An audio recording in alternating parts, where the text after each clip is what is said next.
The White House says it will now be more aggressive in trying to steer the debate in Washington. This new approach meant to counter the president's sagging poll numbers since taking office. According to Rasmussen polls, the percentage of voters who strongly disapprove of what the president's doing has fallen over the last 13 months, while those who strongly disapprove of his performance have surged. Joining us now, former White House and Republican National Committee spokesperson Alex Conant and Democratic consultant Kelly Bingel, the former chief of staff to Arkansas Senator Blanche Lincoln. The criticism, Kelly, during the first year of the Obama administration is that whenever they ran into a problem, they wanted to move public opinion, they trotted out the president to give another speech. Is this a repudiation of that policy?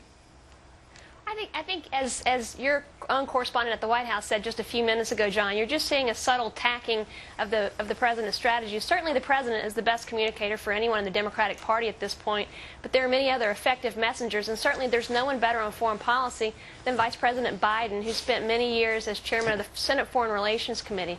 He's an expert on foreign policy, and what we saw him do this weekend in taking on former Vice President Cheney, he was a very effective messenger on how strong this administration has been on taking on terrorism. And I hope we see more of it, because he was a very effective communicator this weekend. I wasn't watching Alex, but I think I heard a chuckle there. You don't think that the vice president is a good spokesman? Well, look, I mean, clearly the administration has been outflanked over the last year a little bit, but at the end of the day, this is not a communications problem. They have policy problems. The American people do not agree with their approach to trying terrorists in civilian courts. They don't agree with the stimulus package, which ultimately didn't create the jobs that the administration promised it would create. And they don't like the health care overhaul that the Democrats are trying to push through Congress right now. And no amount of interviews, no amount of surrogates, no amount of speeches is going to change that. So ultimately, they need to go back and bring Republicans to the table, take a hard look at their policies, and try to come up with something new. It's not just spin. Kelly, is it possible that Americans like this president personally but don't like his policy? Well, I think just as we saw with former President George Bush, the Americans do like this president. This president, just like our former president, is somebody that you'd want to have over to dinner. You'd want to sit around the kitchen table and talk to this, because he's a very genuinely good person, just like our former president. Certainly, we've had some challenges in this past year with some of the policies that the Democrats have been working on. But none of us can forget the fact that the economic problems that we have were problems that we inherited from the previous administration. So we've all had a difficult financial year, but I think we're going to see in the year 2010 our economy is going to continue to pick up. Democrats are going to stay on message. We do need to make some refinements on our health care policy, and we'll see Democrats continue to work on that. We also need to see some improvements in our job numbers, and I think some of the policies that this president has been advocating are going to be very effective. We're going to continue our focus on green jobs and on getting Americans back to work.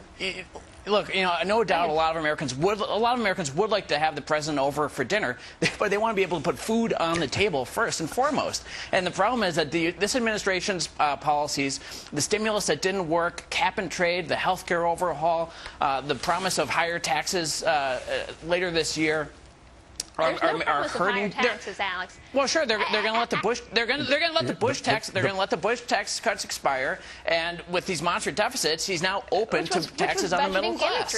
Which was budgeting gimmickry. 10 years ago, the former president pushed through tax cuts that he knew would expire.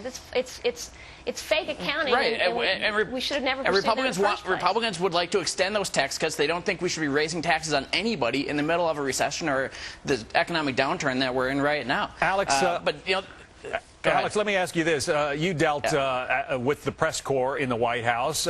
Is it possible that some of this president's problems are simply because he is trying to bypass the White House press corps and take his message directly to the people, and that offends some of the, Helen Thomases of the world who've been there forever?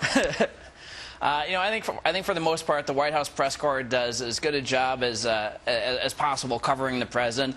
But the president does need to speak to them. It went 6 months without a press conference. That's rather unprecedented.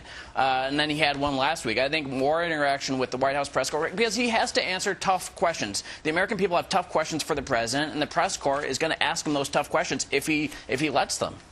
Kelly, what about that? Should the president continue to try to bypass the press corps, go straight to the people, use the Twitter and some of the other newer techniques that this White House is trying to employ? Well, the fact is that people communicate in so many different ways than they have, under previous administrations. So, communicating with people online is a very effective way to communicate with folks. I don't think he's intentionally bypassing the press corps as much as he is intentionally trying to communicate with folks in all the different ways that we see folks now communicate. And the fact is that even my 80-year-old mother gets a lot of her information via the internet now, and so he's communicating effectively in the ways that people receive information. All right, we're going to say, Robert Gibbs is now on Twitter. He's following me. I'm glad he's following me. But the reason that the White House is down in the numbers is not because of a lack of Twittering. All right. Alex Conant, Kelly Bingel, good discussion. Thank you both. Thanks. Thank you, John.